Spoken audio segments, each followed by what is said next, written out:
Keith. As you all know, that was the week for Friday the 17th of May.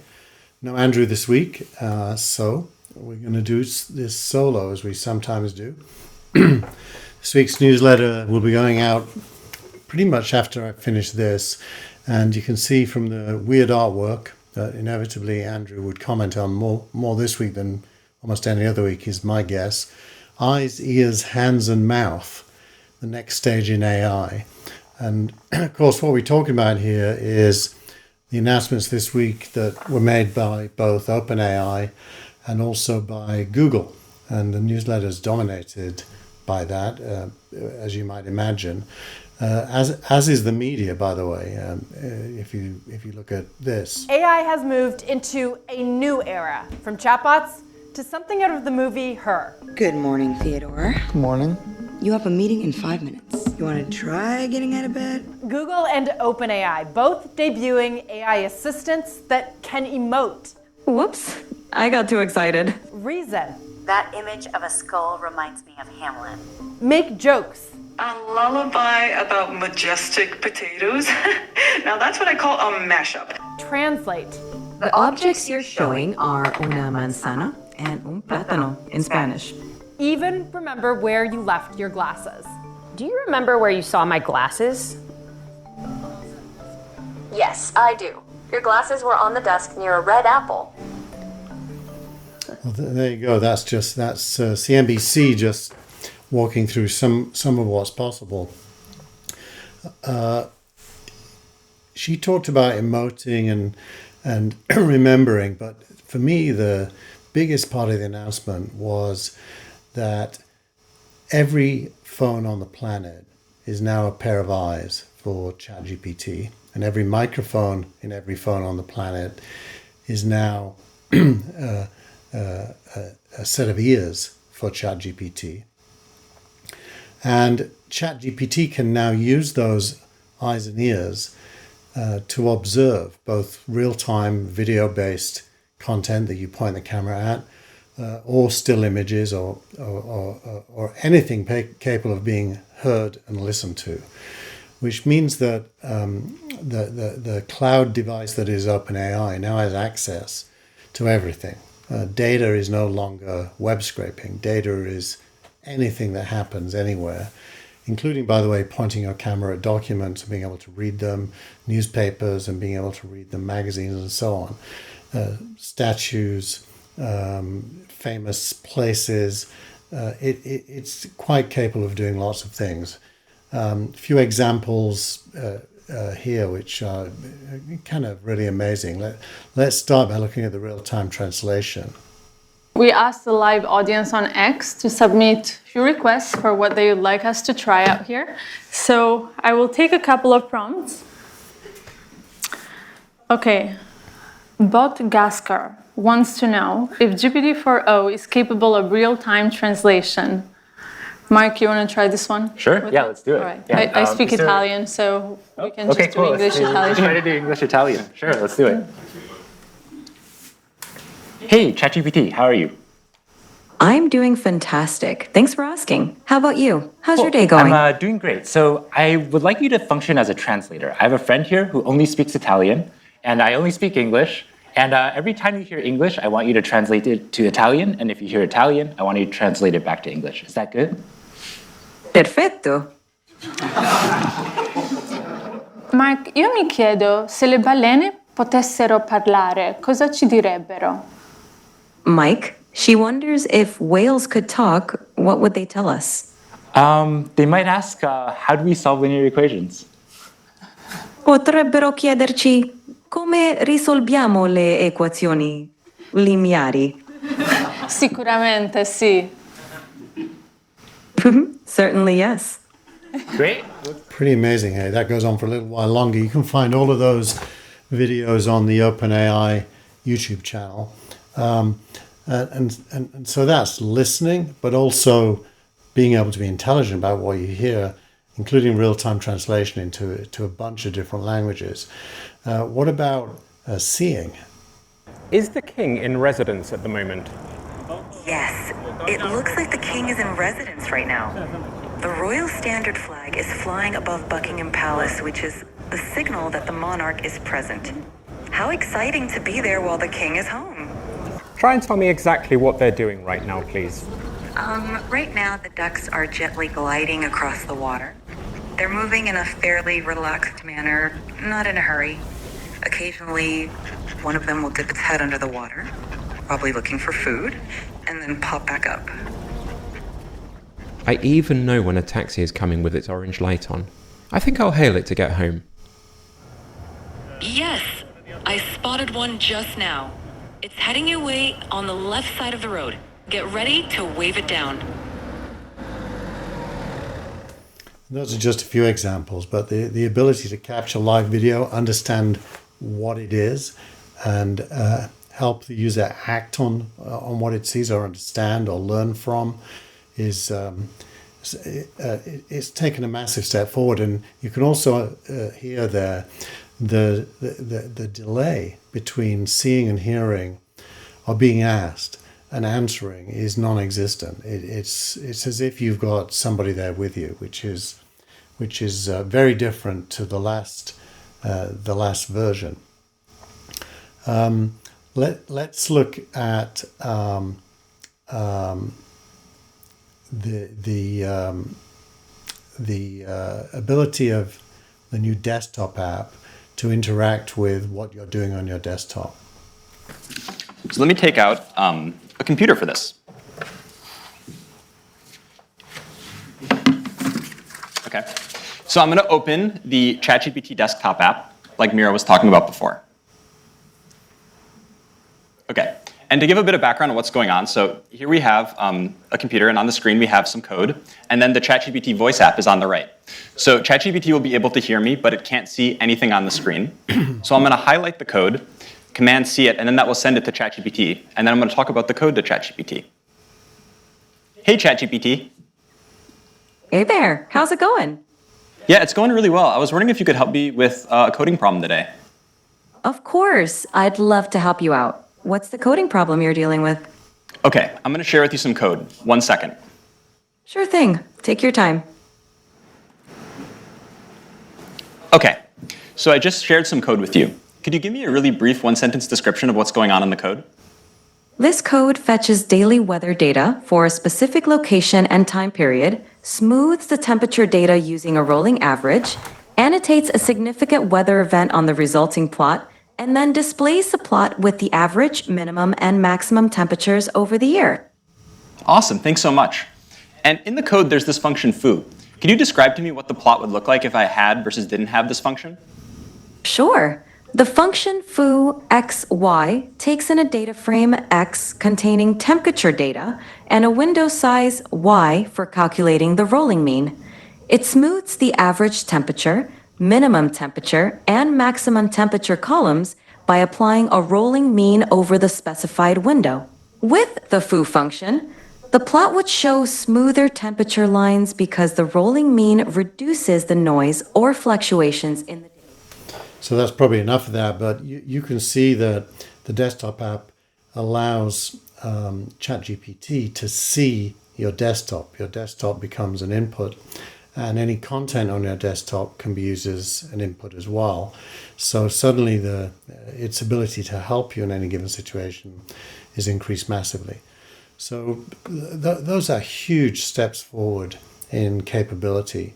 And when I thought about this week's title, Eyes, Ears, Hands and Mouth, it was really to separate out these things, to allow us to imagine what would happen if a physical object like a robot was given these attributes linked to ChatGPT and could use cameras and microphones to engage with and interact with the real world. And we're getting closer and closer to that. It's becoming a very real prospect, especially as the mechanical side of robots is so improved now. Balance, the ability to deal with surroundings that are not predictable in various ways.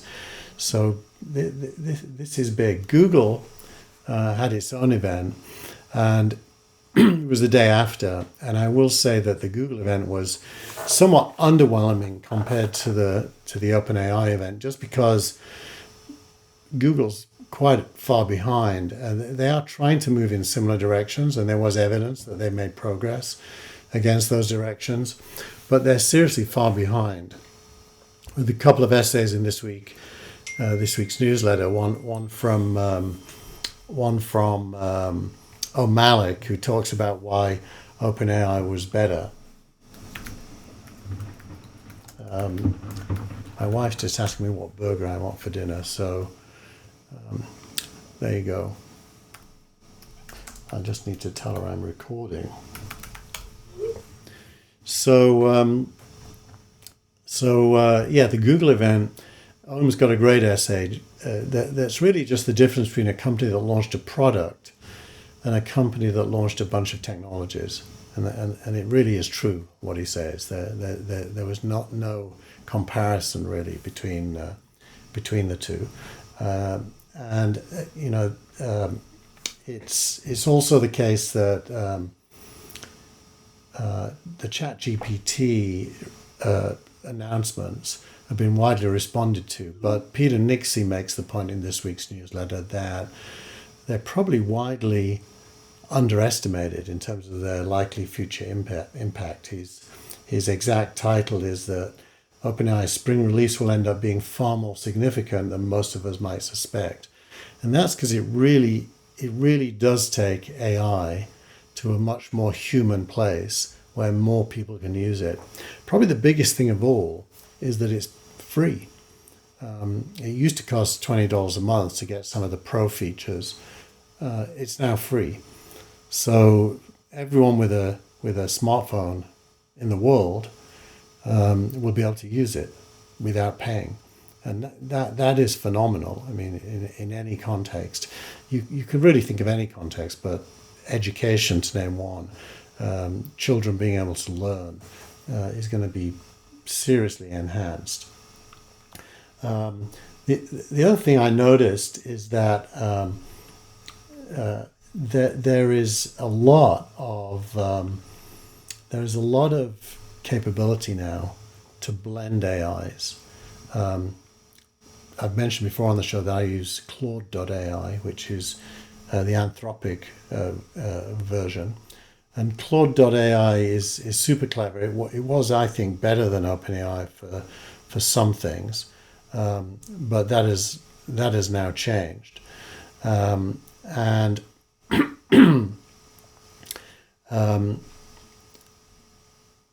Nonetheless, ChatGPT isn't good at everything still. And so this week, I started a process in OpenAI, but I finished it using Claude. And what it was is I was trying to make a chart. The chart is basically a chart showing the correlation between the NASDAQ, the S&P 500, and then within my work context, the signal rank algorithm, Series B rounds, and how they perform over time. And so when I used ChatGPT, it didn't have the NASDAQ data. I wasn't able to get the NASDAQ data. So I went to Claude.ai, and I got that data from Claude.ai, and then went back. Here you can see it. I went back to ChatGPT, gave it the data, and between the two of them, they were able to produce this chart that shows that if you bought an S&P 500 share in 2014, 5 years later, you would have made 139% of your original investment. On the NASDAQ, you would have made 189%, and with single rank, you would have made 431%, and so on and so forth each year. I couldn't have made that graph prior, without using both AIs. So, that in and of itself is significant. I don't know how to take that away now. Oh yeah, there we go. Can I do that? Let me, there we go. We can make it small. I've got some kind of a glitch going on. There we are. So that was two AIs acting as independent agents, doing different parts of the work to produce a chart. It's getting to the point where that will happen more and more. There's lots of YouTube videos of people stringing together, lots of agents all doing different parts of a task together, and that is probably the next phase. As things get better, they'll also connect with each other to produce things for human beings. The rest of this week's newsletter, covers lots of things. One of them, a big deal. There's a company we've talked about called Destiny. Its ticker symbol is DXYZ. Destiny has some things in common with SignalRank in that it is a company that owns stocks in private companies.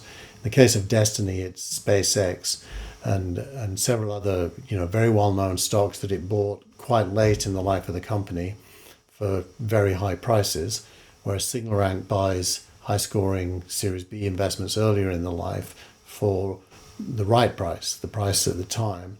But apart from that, they're quite similar. It's a publicly listed vehicle whose asset is private companies, and it went public a few weeks ago. The value of the assets it owns are about $50 million in round numbers. It traded initially at $1 billion. Today it trades at about $160 million. So, 3 to 4 times the value of the assets that it's holding. And it does so by buying shares from employees of private companies. And those private companies have now objected to the fact that it bought those shares on what's known as a forward contract. Read the article in the Essays of the Week, but it's making the point that there is a lot of tensions in Silicon Valley over employees selling stocks to companies like Destiny without permission of the company whose stock it is. And that is going to play out over the next period. Not bad news for SignalRank, because we do not buy stocks from employees, and we don't buy common shares at all. We buy preferred shares in proper funding rounds. So a little bit different for us, but that is there. There's also a great article by Andre Reterath. He runs Data Driven VC, and he's an investor at Early Bird VC in Germany. I spoke at his conference a couple of weeks ago. He's produced an analysis this week of all the databases that follow startups. Very good analysis. Digs into Crunchbase, CB Insights, Deal Room, PitchBook, Preqin, and all of the others, and it says what they're good at and what they're less good at. Very useful for any of you who are investors. In terms of startup of the week, it has to be ChatGPT, but I focused on a specific thing they launched.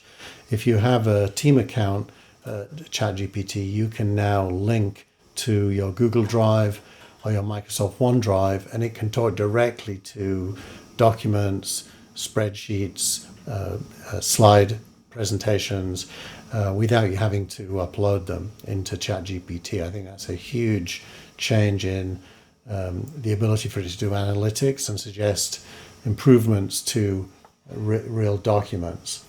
And the tweet of the week is Sam Altman's tweet acknowledging that Ilya, his co-founder, one of the co-founders, will be leaving OpenAI. Of course, there was a big controversy a few weeks ago about Sam being the CEO. Ilya was in the middle of that.